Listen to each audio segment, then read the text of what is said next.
All right, 7:13 PM. I'll call the meeting to order. We'll keep an eye. Oh, there we have at least Joe Daldell, so we know that it works in general.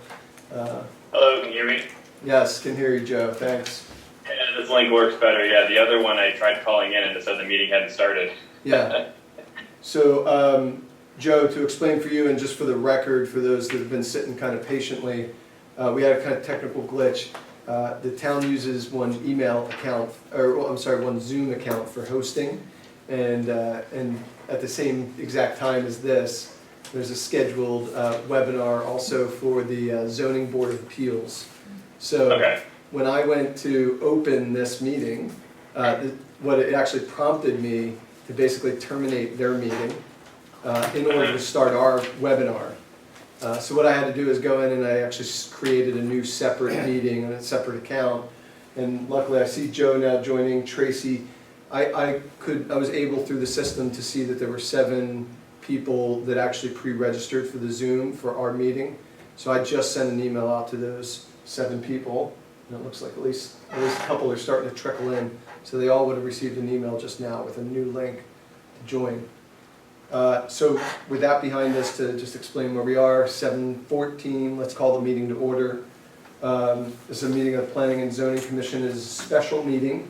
When special meetings are called, they need to be called with a specific agenda. And that agenda, we must limit our business and our discussion to that agenda. This is not a public hearing, I should say also. I really appreciate members of the public who are here to listen and observe, and I think we'll have some people dialing in, like Tracy, I see already one, and that's great. But when it's not a public hearing, it's a meeting of the commission to discuss among the commission. We're here tonight for one agenda reason. It's the Affordable Housing Committee has drafted a plan, an affordable housing plan, it's related to statute 8-30J, not G, in the state. That affordable housing plan, all towns are required to draft this plan. Ridgefield's also working on one, like all towns around the state. Those plans are due to the state per the statute on June 1st of this year. So the Affordable Housing Committee needs to finalize that plan ideally by June 1st. And they're looking for endorsement from the Planning and Zoning Commission as well as Board of Selectmen and other entities. So we're here to discuss our views on that plan as a committee, as a commission, and to make recommendations to them if any edits, etc. I will note before we start, I think some people know, but just to make sure everyone knows, I spoke with Rudy within the last few days, and it's very likely, in fact I think he's already beginning to draft the letter to request an extension to the state, because we know that no matter what, we won't make the deadline, the strict deadline of June 1st. And the simple reason of that is actually just the meeting schedule for the Board of Selectmen. They don't think we're going to be able to even vote on it themselves until after June 1st. He didn't tell me exactly how long the extension would be, but it's likely to be short in nature, is what he did say. It's weeks, maybe a month or so. So we're not under that strict June 1st deadline. Or we don't think we will be, as Rudy will send a letter requesting an extension, but at the same time we don't have 6 months or a year to keep going either. I thought for commissioners, if you like, I'll pass this around, and I sent it around via email, although there were a couple of tweaks made. I drafted, and members of the public, we can certainly make a copy available, and there might be a few left because I made 9, so there'll be a few extra. We've distributed the latest version of the Affordable Housing Committee's plan, which is available on their website, on the town website as well. I can bring that up on the screen if it's helpful for people. But the plan is posted. Everybody here should have a copy of that plan. It's 40-something pages long. What I tried to do to help the commission here tonight is I pulled out of their plan the 19 specific recommendations that they've made. And I know we could probably have a lot of discussion on their process and their background and their data and all these other things. But I thought with the use of our time, our limited time together, maybe we should just cut into the 19 recommendations, at least first, if you agree. Go ahead, Brian. So I read a bunch of other community plans, and 19 is a lot more than other communities. So my initial thought was, why do we we don't need to have this many, and I feel like there's no way that we could actually execute all of these well. So my initial thought was streamlining this and not having this many goals in the plan. I would like to counter. I think we should just read through them all and get a good grip on what they are and discuss them. But also, none of these is a regulation, they're all opportunities. So I don't think limiting them is of any value. Like, why not have every opportunity available? Well, some of them I don't think are actually, we can get into them, but like some of them I actually don't think are feasible. Okay, let's stop. Yeah. Or maybe even desirable. I don't think the plan properly presents what really the regulation is for affordable housing. It doesn't state what is considered affordable housing. It goes into a lot of minutia about the HEUP goals. It states some criteria and some market analysis based on 20 years. If we do nothing, maybe we get 17 applications or not. There's a lot of like, maybe, if, then, doesn't say, you know, if we do nothing, do we get to 17? Who knows, okay? It doesn't consider the current condition of the town and the land available for other affordable housing units. It makes some great suggestions about how we might be able to consider regulations to better promote affordable housing, but Well, because I was a liaison to the group, they did a tremendous amount of research. research is great. And thorough consideration of every regulation and opportunity and situation. So I would just say, like, let's just take a minute and go through it and consider that they worked really hard on this. I mean, there was a ton of input. Oh, the plan is very well written, I'm But not saying everything you that. said in the beginning, like they don't have X, Y, and Z, they do, I feel, have those things. But, well, let's see, how about, okay. What's considered is it 60% of the median income that's considered be eligible for affordable housing? It's No. very complicated. It is. Yeah. Yeah, it is, Yeah. it just is. Yeah, I think the thing is, all of these points are good, by the way, and this is what we're here tonight a little bit to debate and hash some of this out. But I do think, Joe, that it would be difficult with the time that we have allotted to kind of go back and unpack all the, like, how does affordable housing work? It is tremendously complicated, all the different levels of what gets counted for what, and how the points, and how the moratorium, and things like that. I mean, we could spend an hour or two just giving everybody a primer on that. It's really, really tough. I agree with Commissioner DeSalvo on that. So if you don't mind, and I'm sure we will get into a lot of that complexity a bit, but I do think to be productive, because I should mention, I meant to mention in my intro sort of remarks that just so that everybody's familiar with a few of the short-term steps besides that June 1st date, the Affordable Housing Committee has a public information session this weekend on Saturday. And I think, and from what I understand from the committee, from the Affordable Housing Committee, they also believe that it would be really helpful for our comments to be, or at least some of our comments, to be in their hands before Saturday of this week.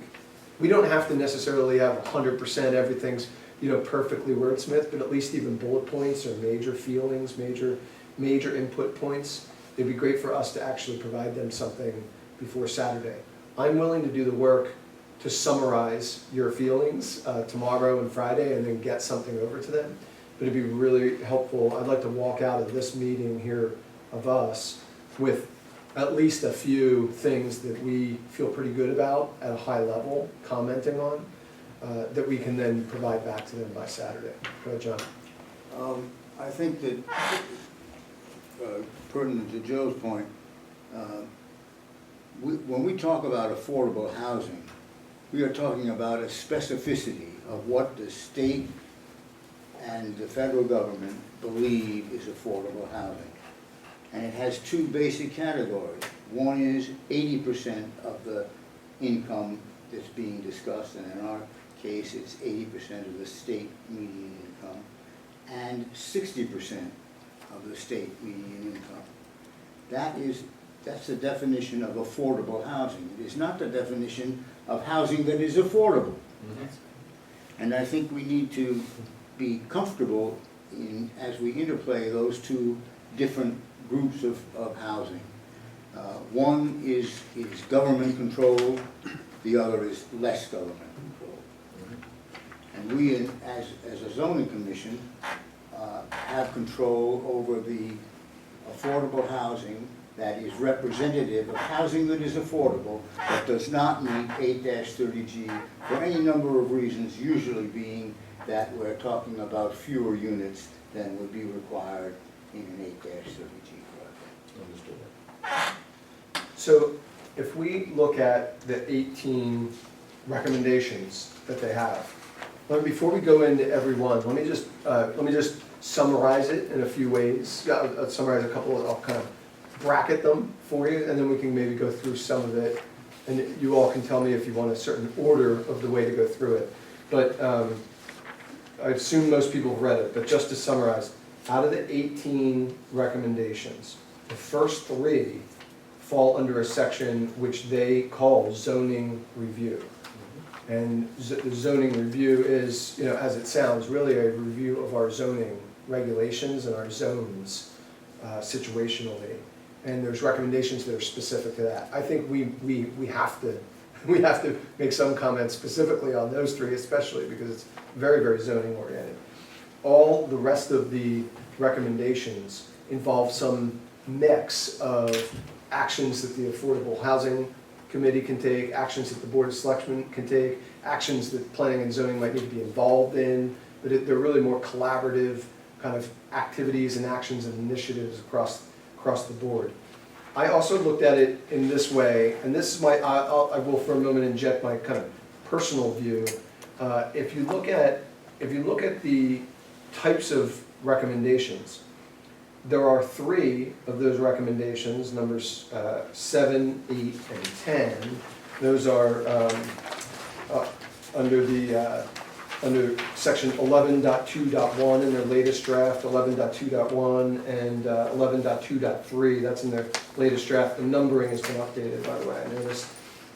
Those 3 items are ideas that can be executed without any incremental construction in the community. They're incentivizing the creation of affordable, accessory dwelling units and things like that where you use existing stock. I personally think, and again, I'm stepping away from my neutral chair role to give you my personal opinion, I personally think that those 3 items are kind of almost no-brainers and should be really things that we prioritize a lot. They don't involve new construction in the community. They involve using existing stock of buildings in a smarter way to achieve the affordable housing goals, those 3, 7, 8, and 10. On the flip side of that equation, there are 4 items, numbers 4, 5, 6, and 16 on the list that you all have, which really specifically would require new construction. They're ideas, in fact, that are basically directly encourage or go after the idea of new construction in the community. And I think potentially we would bucket those, or we would talk about those in a group. We'd talk about the first 3, which don't involve any new construction. And then all the rest are somewhere in the middle where they don't necessarily involve new construction. It might just be policy changes or the trust fund and some other things that are more just ideas, but they don't actually involve construction or not.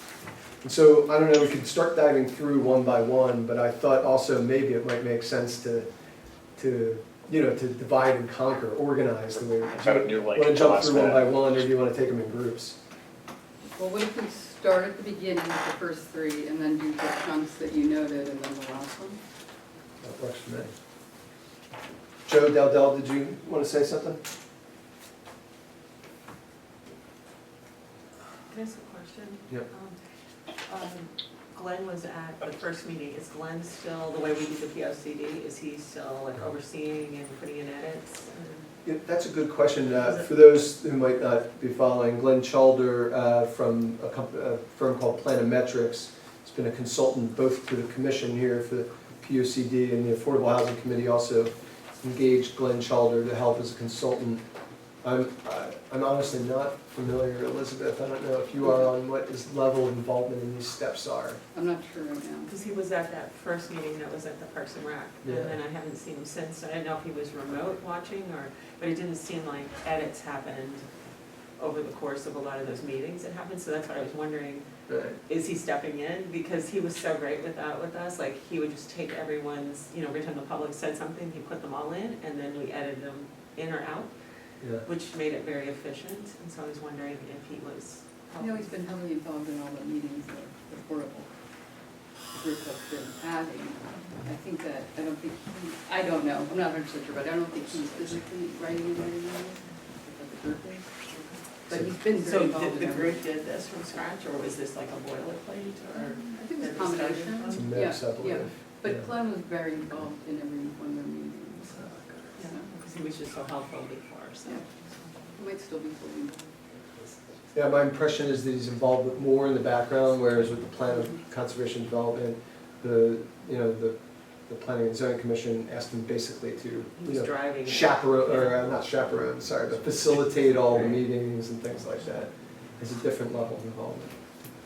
All right, so with the time in mind, it's 7:30, and I know we kind of committed to each other this, we try to keep this to about an hour. So why don't we get into some of these and start to get some reactions.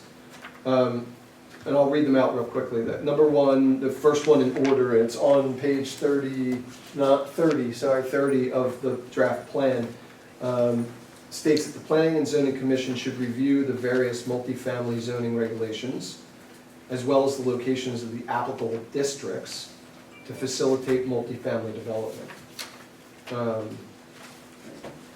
So I think the discussion is not that we should do that right this second, but that we should agree to do that. Is that true? Yeah, that we would, the way I read it is that we would undertake the effort to look at these things. Not, this doesn't commit to action other than research and discussion and, debate on how we might be able to, improve our zoning regulations and our zones as they're defined, to accommodate more multifamily. I would note, this is just my personal read, I think, we have quite a number already of zoning regulations that accommodate multifamily. We have the MFDD, the MSDD, we have the R20, R10, R7.5, all would accommodate multifamily. We would obviously take a lot of time then to go through each one of these together, and it would take, be in future work to look at these again and understand, are they good and are they relevant for today? And also, are they actually, when you look at a zoning map, which I have here in case people want to see for reference, are they in the right locations that accommodate? I think as is noted in the document is that most of those zones have come upon us as a reaction to a development application, whereas if we were to look at everything perhaps as planners from the planning eye, rather than being reactive like we always talk about, we could plan it instead. Yeah. And it doesn't mean that we're gonna add or shift, but at least plan. Yeah, and I think not the only one, but probably the most obvious example here would be Branchville, right, which is currently not zoned in a way that accommodates multifamily. And certainly, a lot of people have a feeling that ought to be an area that we do welcome multifamily development. I'm not taking a position on that, I'm just saying, that's the kind of topic that we might get into under that heading. But of course, if we do that, and I'm not saying I'm opposed or in favor of it, it triggers a lot of other considerations, not the least of which is the infrastructure that would accommodate multifamily, should we go that route. And we'll need to puzzle through whether we should make a recommendation for example, of multifamily in Branchville, without knowledge of where the sewer is going to come from, if indeed it's going to come from anywhere. So I want us to be aware that as we look at these various zoning designations, we need to be cognizant of the underlying needs that our suggestions might trigger. Yep, agreed. In New York City, when they do multi and affordable housing projects, all right, that the state gets involved, the city gets involved in some of the funding mechanisms and whatnot. They actually required a builder to improve the infrastructure, okay? The sewer, the water, the roads, the signaling, the traffic, okay? At the developers or property owner or whatever entity you want to call them, expense. I don't know if that's possible here. I would make a position that it should be possible here. Yep. You know, and I think that really, if you want to build it, then, and it has an impact on our infrastructure, and we have the ability to have a sewer that can handle it or something like that, the developer should pay for that. In theory, that might be a good idea. In practice, just give it a shot. That's absolutely normal all throughout the United States. You know, I do development not anywhere near here, but all over the US and the world, and that is a very common approach that I've seen at all kinds of places. I can't comment on whether or not it's allowed and how it would be done in Connecticut, but I agree with you, it's something that we should look into. But again, these are the kind of things where, well, we can't solve that tonight. The question is, are we willing to have that debate, that research project, something that we agree to do, to undertake. Commissioner Constantino? Are these the exact wording, or is this just for us to work off of? What is underlined and bolded on this list is exactly the wording that they have in their plan. I'll bring up the plan so you see it visually. There's these gray boxes. Is that what they're? And what I've done is actually I've taken the gray box and put it in this, just for you to be able to easily see. So the word facilitate in that, we just might wanna think about the different ways that somebody might take that word. It could sound like they're trying to push, like nonstop, uncontrolled multifamily What is development. the word you're saying? The word facilitate. John, you like with the words it says, so just something to think about, that word might be open to a lot of different interpretations, some of which might make some people feel one way and some people feel another, so. Should the word better be consider? Yeah. Or something, and the same thing with the second action item, if you talk about should expand. I think it should be consider expansion of. Yeah. If you want to put that And type then of we were not language. also committing ourselves to something where somebody can hold us up later and then use it as an argument to push a permit or something. Okay. Short of that word or wordsmithing that, does anybody have any general objection to this? I mean, and by the way, my brain, I'm like a person that organizes chaos inside my brain, so like with all these things, I kind of do a mental A, B, C. Like A, we're really okay with that. B, we see some issues, we can tweak it. C, we really don't like it. And so I'm kind of putting this as like an A minus. Like it seems pretty straightforward to be able to do.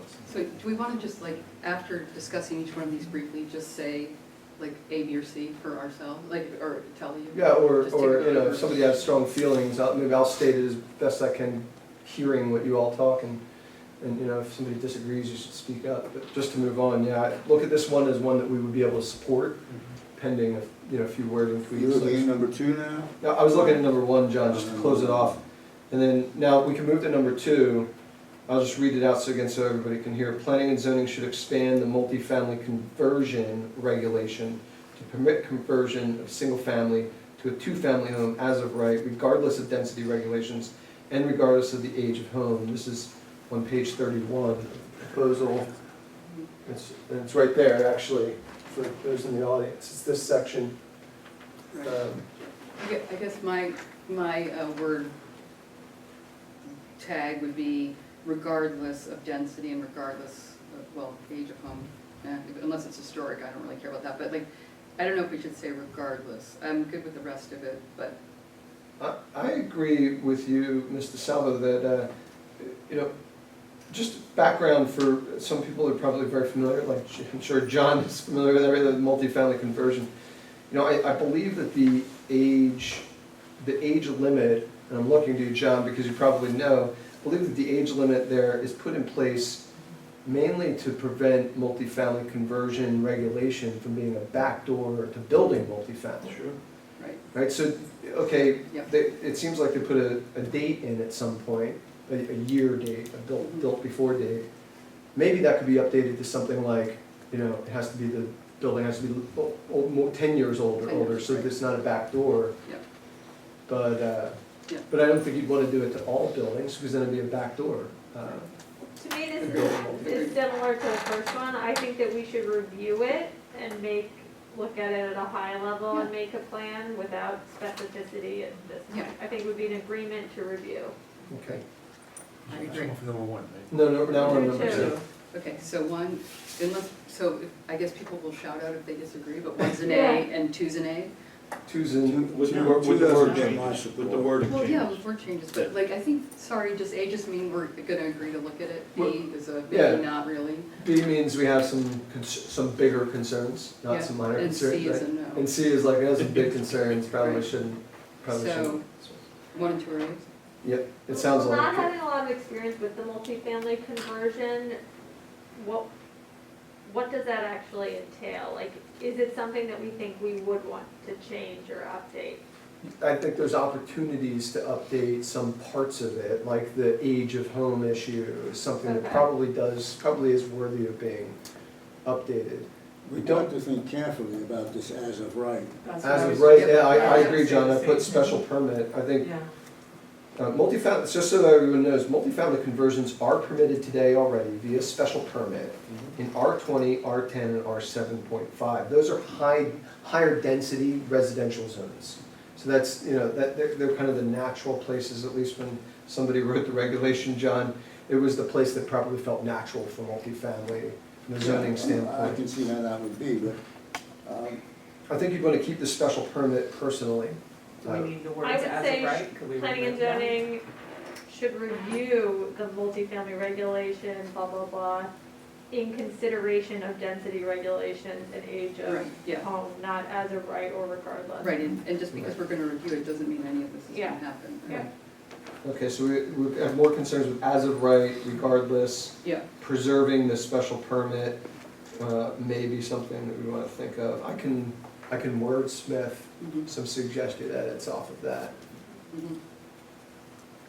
I think it's very important as we go through these potential regulatory changes, that we consider the concomitant effect that each of these steps might have if we take them. What does it do to traffic? What does it do to the concept of increased population? What does it do to the town's ability to serve as well as we now do the incoming population? I don't think we can isolate these things. Every one of The these property things has a values. chain reaction that the town will have to live with forever after and if we implement them. So we need to be cognizant of all You have that. safety concerns, you have traffic concerns, public safety is a big issue. And all of those comments that you're both making, that's expressly why you would want to keep this as a special permit item rather than an as of right item. Special permit, again, for members of the public who may or may not know, special permit allows this sort of thing to happen, but it needs to come in front of the commission for a review of the details. So it gives the commission an opportunity to look at those details that are sometimes hard to look at. If we don't have a special permit, if it's as of right, that means anybody can do it anywhere without even a zoning permit. If it's as of right, it's basically granted to you by default of filling out a form at the office, and there's no way to stop it. So there are, in these cases, probably a lot of things that you need to consider on a site-specific level. And that's why bringing it as a special permit just makes it sometimes take an extra 2 months to get done, 3 months potentially in a special permit process, but it allows the commission the opportunity to review the details, give some feedback to the applicant to help make that conversion a successful conversion for the community. Okay, so as of right is a concern, I think I hear regardless is a concern, maybe keep a special permit, but otherwise, otherwise it's something that we think, can we take on? Yeah, but get rid of should expand, but should review. Should consider, I'm sorry, I Or heard that review. from Joe's comments earlier. Should have said it. Okay, can we move to number 3? Yeah. That is, planning, it's page 31, it's still on there, bottom right on this one. The Planning and Zoning Commission should review the MU, that's the mixed use overlay zone, to determine whether any changes are advisable to encourage second floor residential uses in the commercial districts in town, and whether the MU should be expanded to include the CBD. So, again, for benefit of maybe those who aren't so intimately familiar with our regulations, the MU allows residential uses on the upper level of a building that's in a business or commercial district. So as an example, you know, if you had a Kohl's shopping center and somebody could put a second floor there, if that was possible, you could put apartments above that, or actually, not too far, you have the office building behind the Starbucks, et cetera, that has the Danbury Bank. I believe they have some residential above. Somebody could correct me if not, but that is all allowed in those business zones, residential above the business or the retail that's below. That's allowed under the MU. And the question or the suggestion from the Affordable Housing Commission, why not allow that in other zones, particularly CBD? I think, John, and I'm looking at you always for institutional knowledge, CBD already allowed residential on the second floor, so. It does, right? Yeah. But not necessarily at the same density of 16 units per acre, which is what the MU allows. Right. Well, I think number 3 is something we really do need to look at. Absolutely. Yeah. In each of its particulars. Yeah, thoroughly agree. I think there's a lot of opportunity there. Yes. Sounds like 3's an A. Okay, 3's an A. Any small tweaks from anybody? I have no tweaks, more just a statement that I really want to make sure that over the next, whatever the time frame is, year, 2 years, how long's my term, I don't know. But we actually do dedicate time to this, so just consideration of that in the agenda, if we're saying we're gonna do it, let's just, Yeah, and how do we do that? and how do we do it, so maybe that's at another meeting we talk about it, but I don't want it to be another thing that we write a nice paper and then we'll revisit it in 5 years. Yeah, I think there's two quick answers to that, or 2 quick ways. One is, once this plan's in place, frankly, we're gonna need to help staff, i.e. Alice, who's not here tonight, to actually be doing some of this on a day job basis, working out proposals, et cetera, regulations. That's traditionally what would happen. And then separately, to kind of augment that, we might need to create a working group or subcommittee or something at the commission to focus specifically on some of these. And that working group that committee, subcommittee might need to, live for a year or more worth of working on it. Is that item, if we already allow a lot of those things, doesn't seem like it's as big of a regulation change as it is more like, it looks like it's more of a marketing thing, because if we already allow the upstairs, it's more just trying to get the landlords on board, it's not us, we're not blocking them. So it doesn't seem like it's a big work on our job, it's somebody's good marketing campaign to be like, hey, we don't need so many offices upstairs, let's put in, an affordable unit. It's more encouraging Yep. something like that, Yep. as opposed to. Okay, number 4.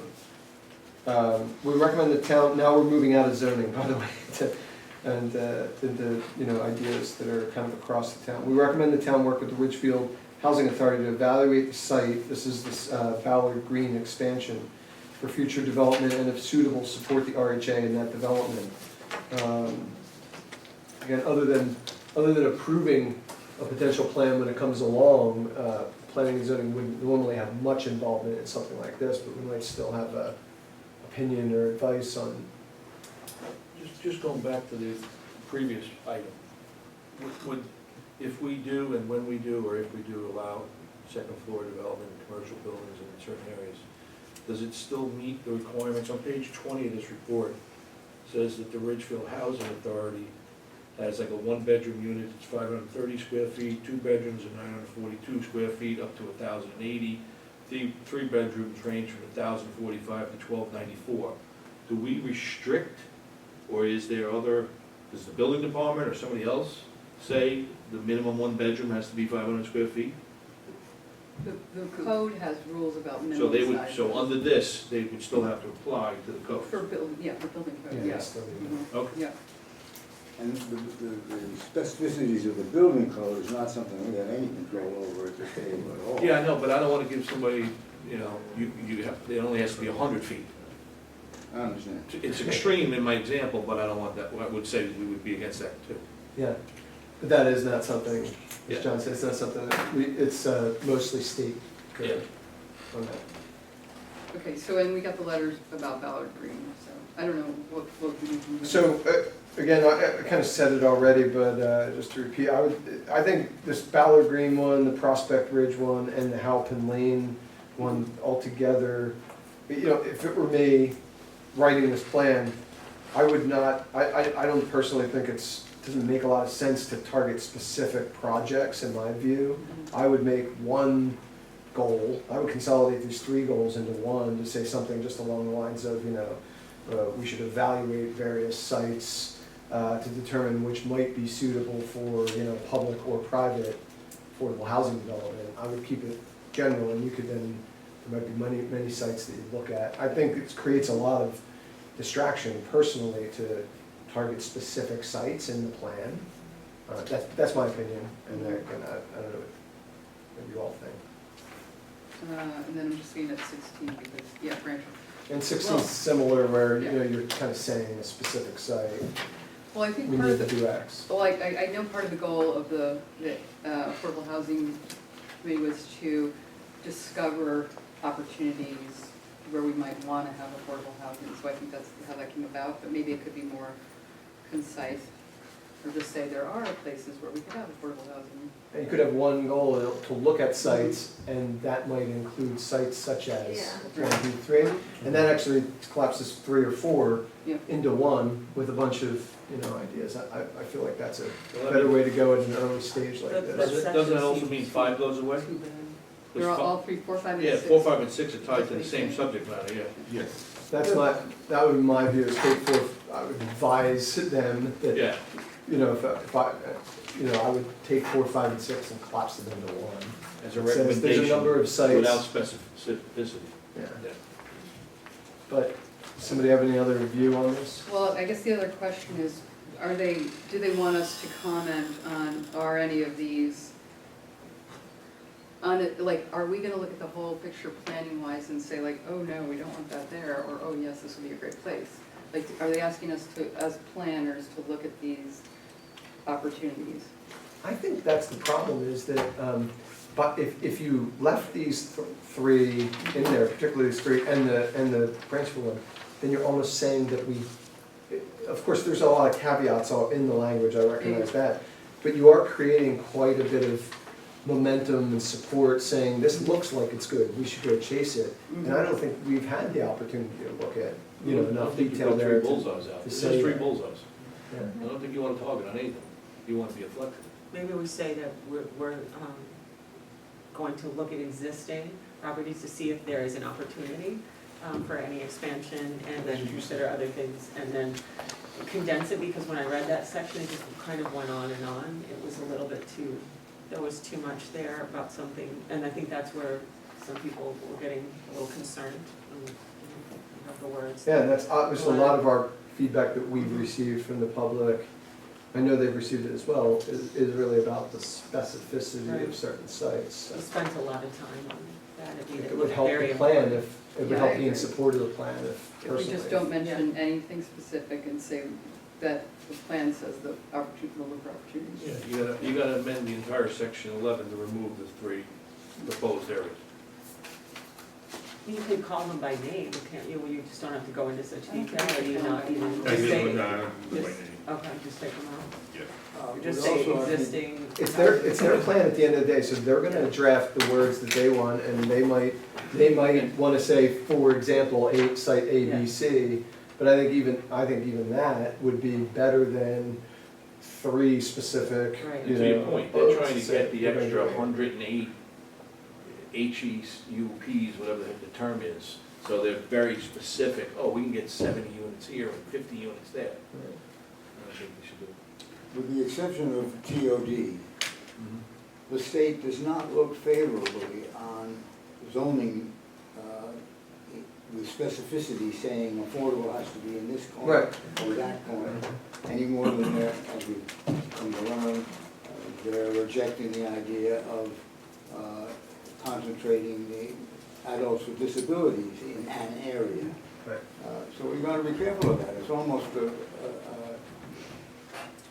one hand they're giving and the other hand they're taking away. Well, I think that's how the map came about, like, if you look at the map, it has these areas that came about as reactions to applications, right? And then we have certain zones that are defined, like you're saying. I don't know what we do with that. Well, I think that as onerous as it has often been for us, the 8-30G approach to affordable housing is the more integrated approach, because that does not segregate Yep. and separate. Its intention is to integrate, albeit it does it in a way that is offensive to practically anybody who can read. But having said that, I think the underlying idea of not concentrating affordable or assisted living in one specific area does make sense for a community.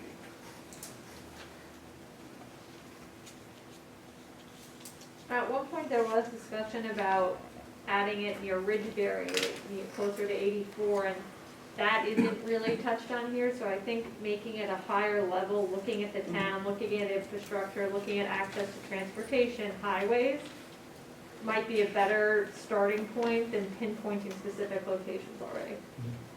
That would be the traditional planning approach, actually, would be not to look at specific parcels, but to look at zones and based on their infrastructure and transportation, Traffic, sewer, et cetera. accessibility, like all of those things, I think, take it a step above this. Yeah, agreed.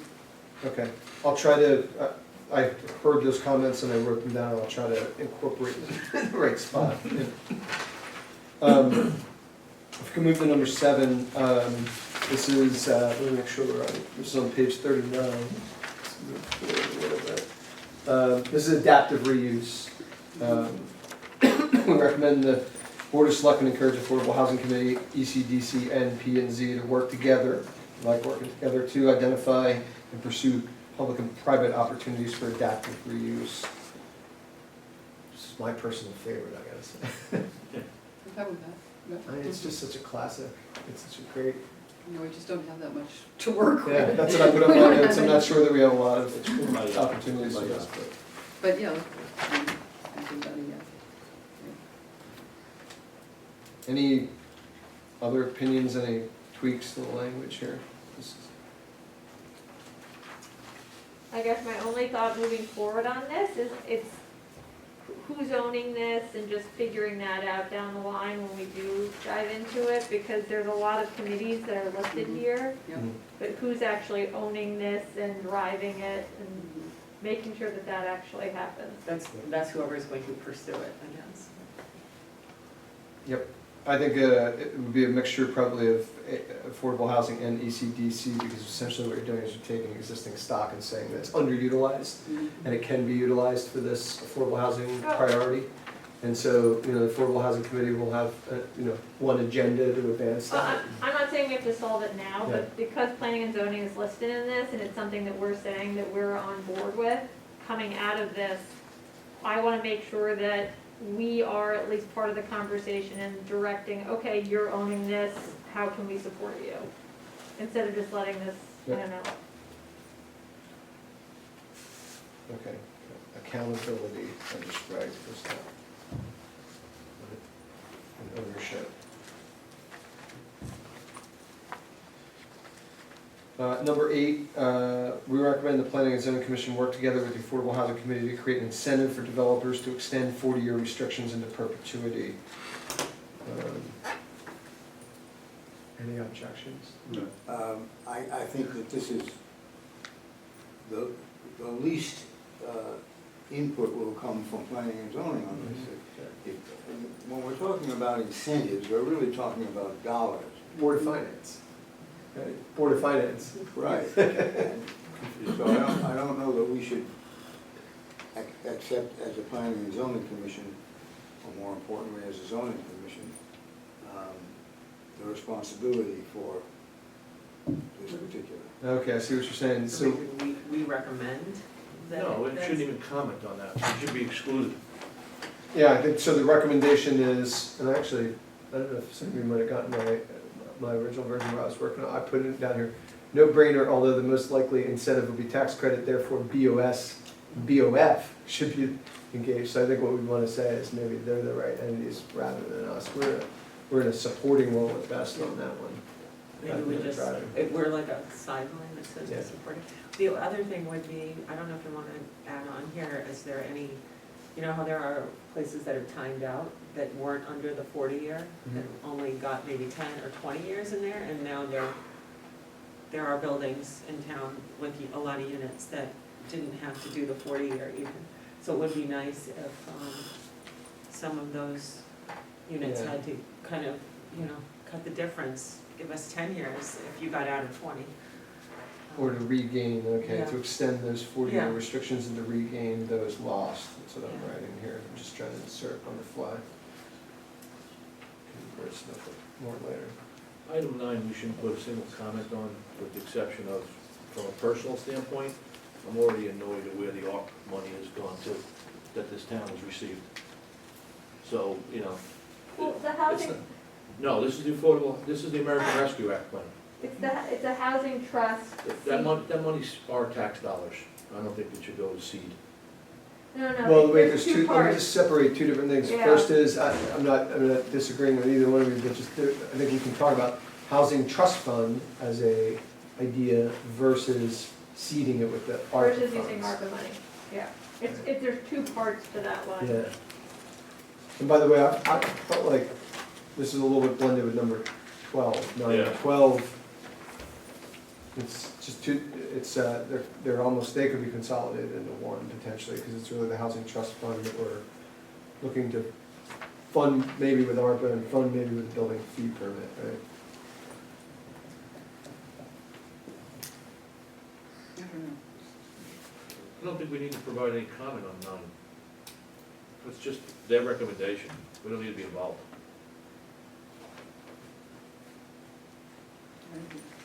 Any other thoughts on this? And I think the same thing goes for 11 and 12. Okay, let's just be slow. I Yeah, need to be sorry. slower.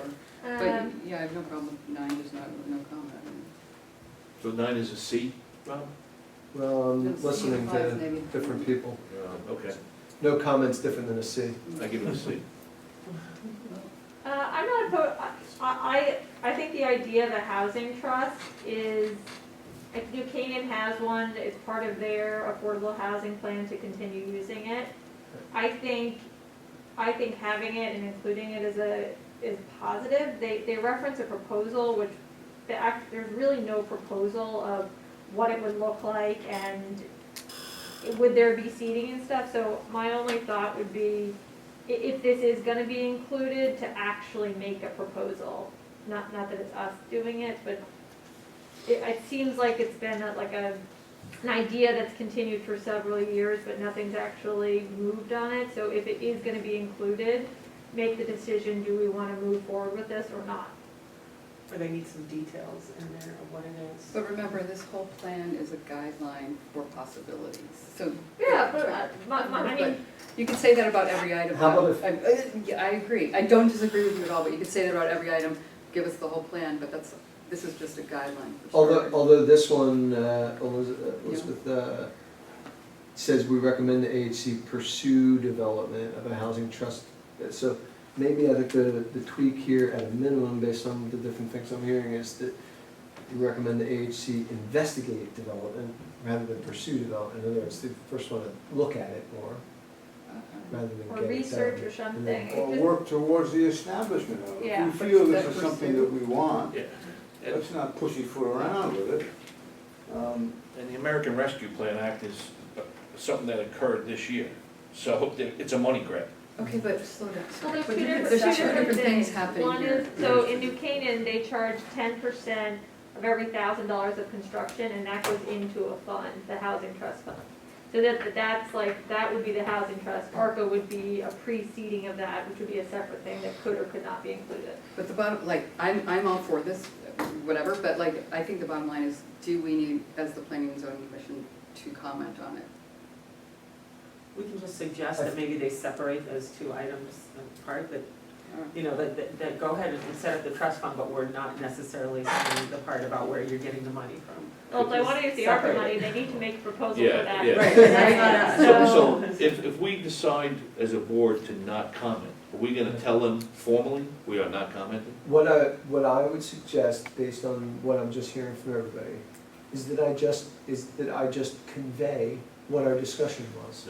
That, you know, certain members have strong objection to use of ARPA funds. You know, other members would like a lot more information about the, you know, proposed housing trust fund before endorsing it. I can just convey that. Other members are pro Yeah, the other fund, members are pro. so don't Yeah. get too negative, because it's not, it's an even split or perhaps whatever, Yeah, I can do that. but, okay. All right. and I would make a note if they'd like to try to pursue ARPA money, that needs to happen today. Yesterday. Yeah. Okay. The offer money's already gone. No, Wait, what'd you say, Joe? The offer money's already gone. all right, we won't get into ARPA money. Okay. What the hell is that? That's outside. Someone's car. Somebody's car alarm. Where is it coming from? Outside. Parking lot. Behind us. Okay, number 10. Okay, number 10. We recommend AHC work with Board of Selectmen and Planning and Zoning to draft an ordinance offering incentive for a deed restriction covenant. Felt that was a little bit overlapping with number 8 personally. Other than that, you know, because we said 8 was a sensible thing, I think that's probably sensible. Is that one, I wasn't sure if that one is referring to individuals? Like, is that more along the lines of with ADUs and somebody in their home, as opposed to the other one was for developers, like for bigger projects? Yeah, but you and can this is combine for them in smaller? one. Okay, But no, they're different, but that's different. they're different. I'm just wondering, like, can we go to the, well, whatever. Maybe just specify that for the individuals, and that was sort of a difference. Thought. In the whole thing, the action itself doesn't talk about ADUs, but the whole description of it talks about ADUs. Like So it's the- about, this one's about ADUs. Yeah, this is specifically, it's Okay. 11 ADU deed restriction, even though in the action itself, it doesn't say ADU. Okay. So maybe add ADU to the Yeah, to action. clarify it. But yes, I would be, I think this is would be very positive and has a lot of potential without new Well, construction. once we talk about ordinance, we're taking it out of the zoning component. yeah, it doesn't, it's not, So that's not the right word. It's town only, P and Z doesn't do ordinance. right, so it's not us, we might be pro it, but we don't have anything to do with it. And I do think Board of Finance, it's more of a Board of Selectmen, Board of Finance issue versus us. Okay, I noted those things, which were pretty, again, pretty consistent with what we said with number 8 also. Even though, yeah, I understand that they're different applications, but they basically are a similar concept. Yeah.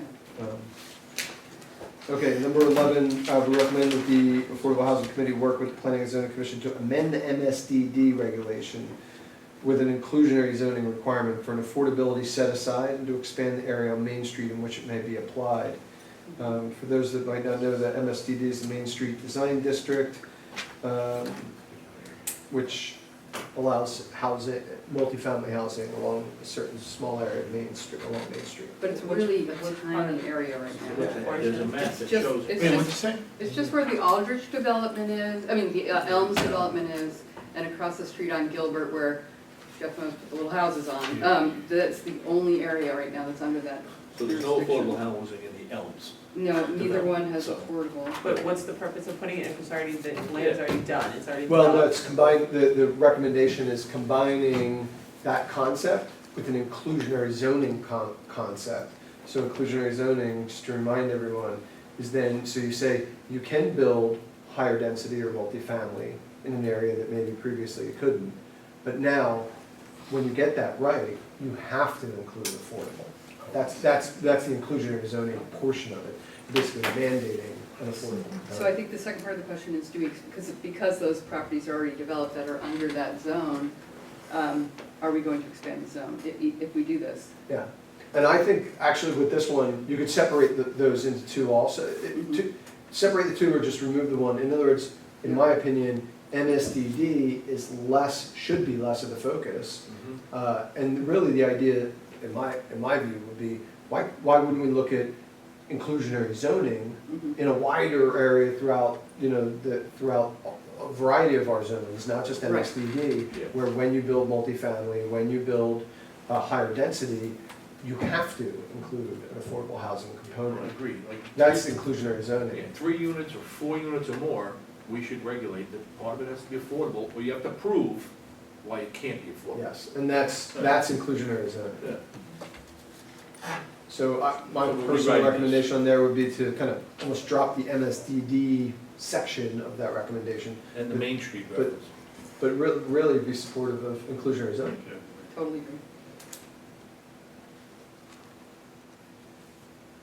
Okay, number 12, we recommend the Affordable Housing Committee work with the Planning and Zoning Commission to develop and implement a system of building fee permit incentives for deed restricted affordable units, so when Just- individuals come to to do an affordable project, they pay a little bit less in fees.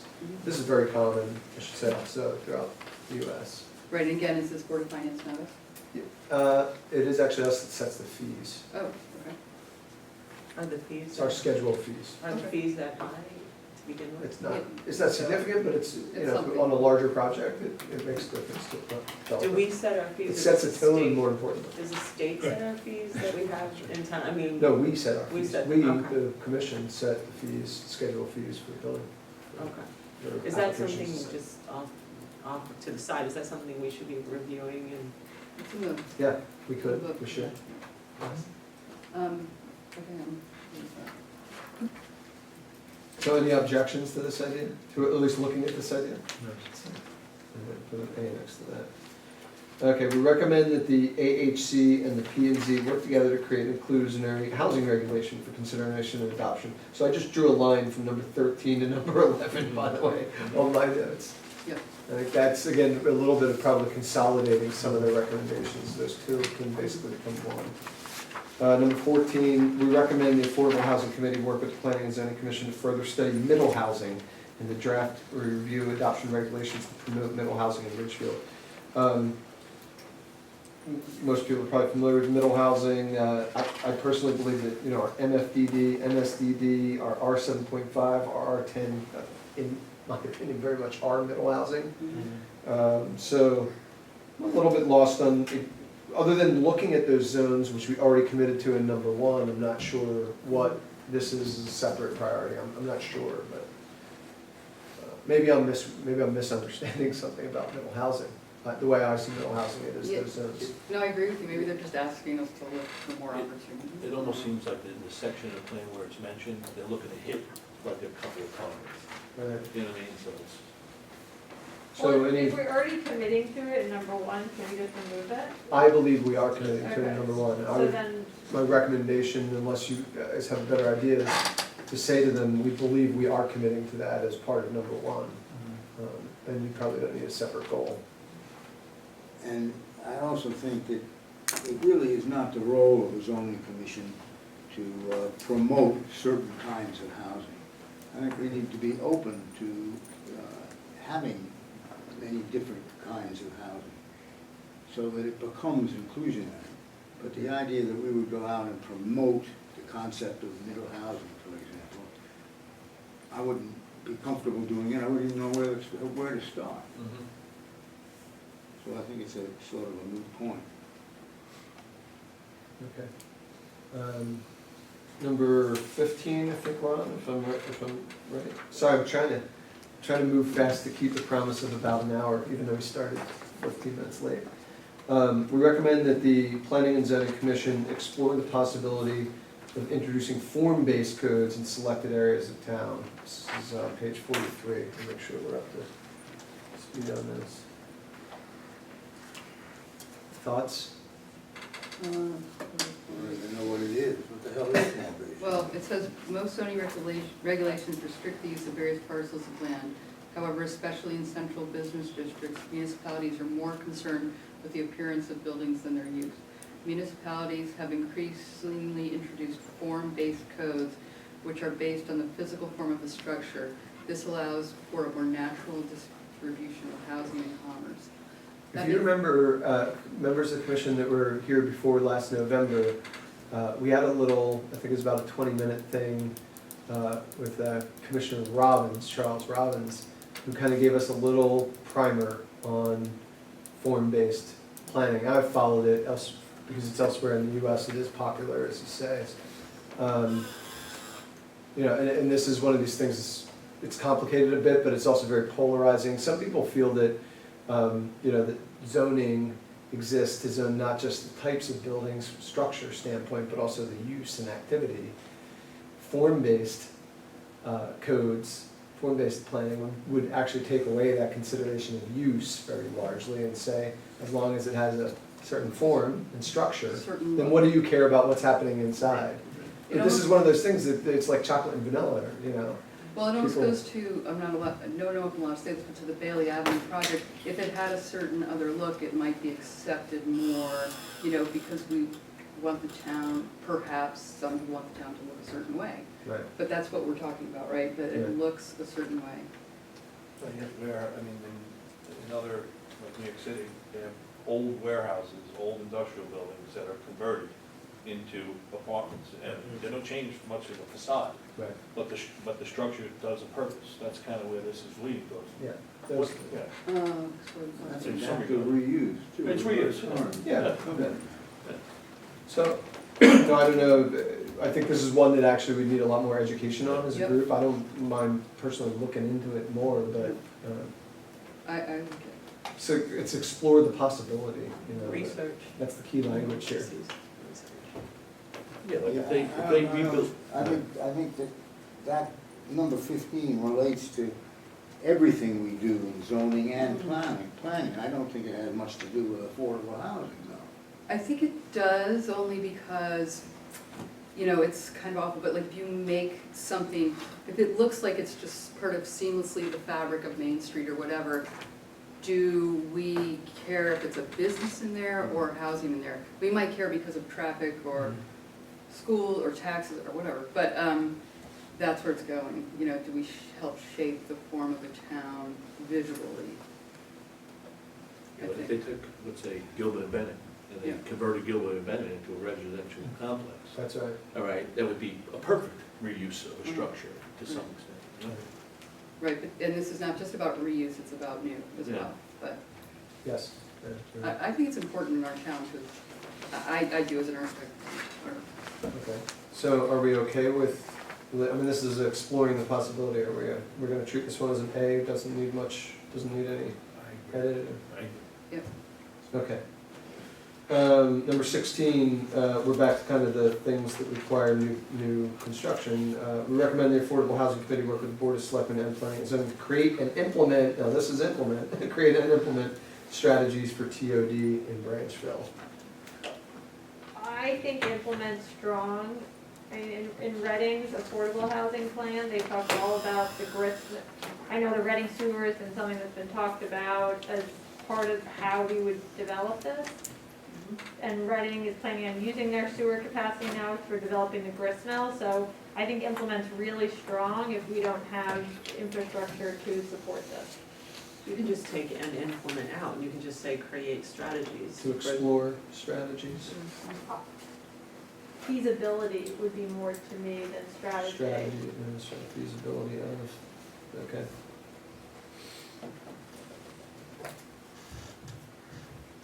Okay. Any other comments? We're on the home stretch, folks. Number 17, we recommend the Affordable Housing Committee help develop a program of promotion and support to assist home buyers and homeowners with CHFA mortgages. I don't think we're really involved. I was just I gonna think say the it's same great. thing, that is Great. nothing. Or Yeah, no, it- that's, yeah. that's like great, right? But That's what I thought. Well, we talked about that before, that would be a great Yeah. thing to have. We recommend that our AHC work together with Social Services Department and the Housing Authority to create a resource page on the town website. yeah, Okay, My only add to that personally, I would love to see, and we could do it, by the way, I think, a planning department or Affordable Housing Committee, but I would love to see us, or us be us or them, in their group, us somewhere, post our affordable housing list somewhere. We don't have it posted right now. that is one takeaway I would, from the plan, like, is there the structure to maintain that list, the inventory of affordable housing? consistently. And I know it's there, but maybe formalizing it, making it public or something, so people have a better idea. Yeah, I've seen it myself when we were in the transition, bringing on Alice, and I will say, it's a really kind of complicated list to see, because of the reasons when we kicked off this meeting about, you know, what do you count, there's points for different levels of, you know, the low income, the ultra, the super low income, the age restricted, et cetera. It's a tricky list to look at, and units that come on, units that were approved that haven't been given C of O yet, et cetera. So it's the list itself is just a kind of a hairy monster of a list to understand. But we should find a way to simplify it for people, I think. Well, the Affordable Housing Committee can do that. Yeah. Okay, last one. We recommend the Board of Selectmen appoint a surplus land task force tasked with identifying and making recommendations for disposition of surplus town-owned property. Any thoughts? Do they have any? Do they have any? Just off of that, I don't was, know what they're talking right about. before I came, the news was on, and on NBC News tonight, they were talking about housing issues in Newark, which I know that sounds like has nothing to do with us, but they were, one of the things they put out was that they put in an affordable housing deed restriction on all sales of city properties.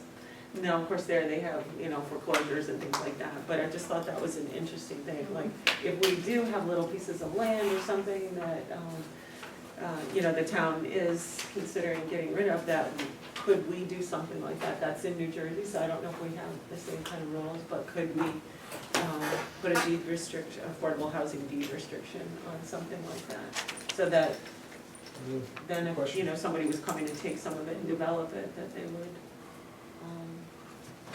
would help the affordable housing. Just a thought. On town land, I'm writing it as a question, I don't know the answer. Okay, so what do we think about the recommendation here? Any comments? To me, this one sort of got rolled into the, like, taking a high-level view of, like, land in town, whether it be municipal, privately owned, but it sort of rolled into that versus having they want another task force, I guess up to them. I think this just came from, directly out of a debate over whether some town land was available specifically, and that was between the selectmen and the HC, so maybe it's a very They have a specific reason, yeah. Yeah, Well, we need a new police headquarters, we need a new fire it's already works. location, right? So let them become affordable, is that what they're trying to say? Potentially? You mean the old ones? Yeah, the old Yeah, ones. yeah, yeah.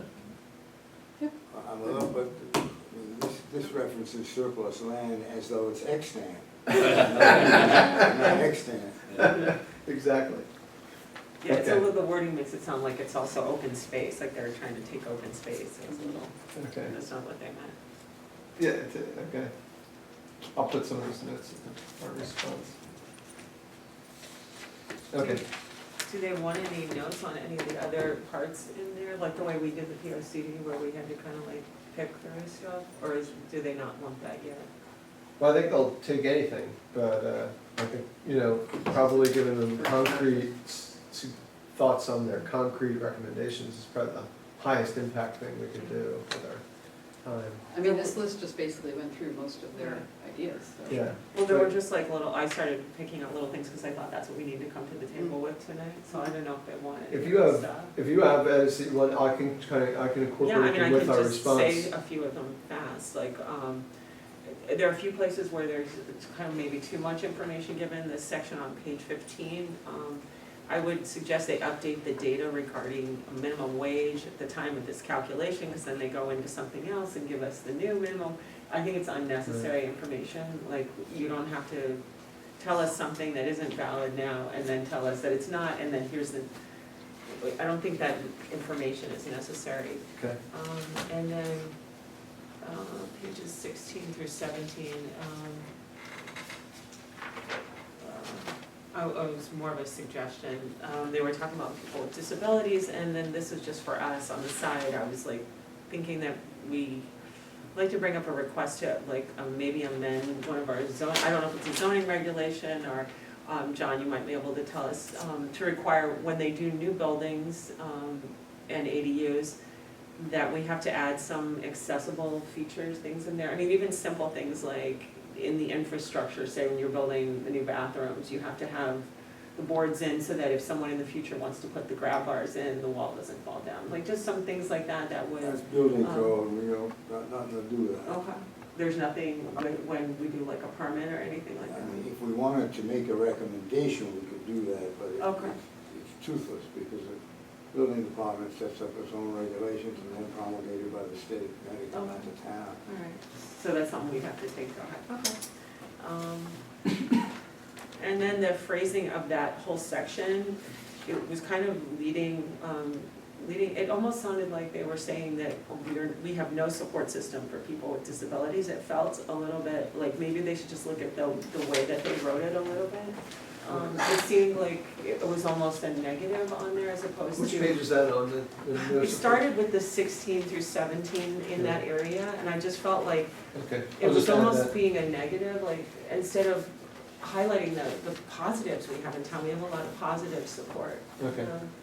I felt a little bit, in some of it overall, that there were some sections that seemed a little bit negative, and that we should be a little bit more positive in the, I got it. you know, pointing out good things, and we're gonna do this and work on this, instead of being, a little bit so negative. Okay. ADA And negativity. and then on page 19, on the housing stock, it said there were a certain number of mobile homes. I mean, do we have mobile homes in town?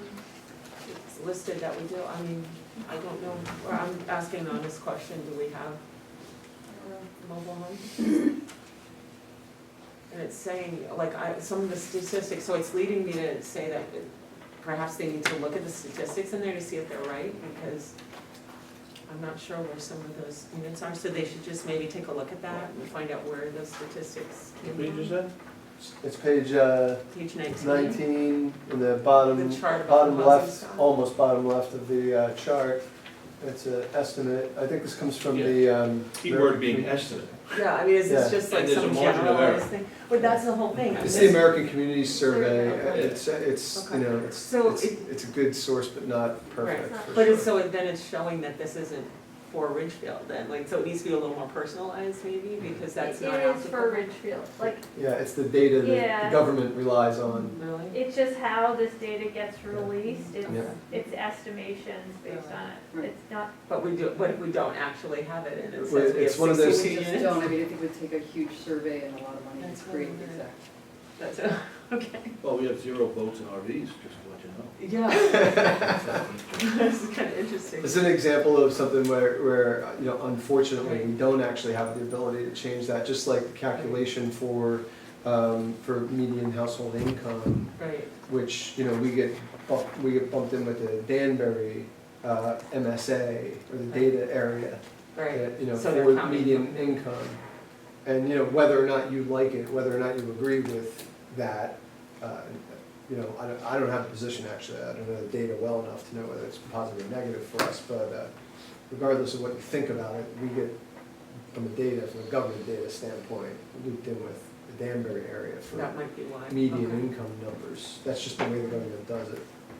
And that's national government, state government stuff, that's nothing to do with us. Anything else, Sue, though, that, I tell you what, you There's tons of can, things, if you want, I mean. you can send me anything Yeah. as I'm Is that all drafting. right to do? I mean, I'm just trying to help them Yeah. out with suggestions. I thought we were supposed to pick through it the way we had to do with POCD, so that's what I spent a lot of hours doing. I wrote a bunch of notes, so I'm happy to give them to you Yeah. if you want. If that's helpful, I mean, to them. If they don't want it, it's fine. Yep. I just thought that's what we needed to do.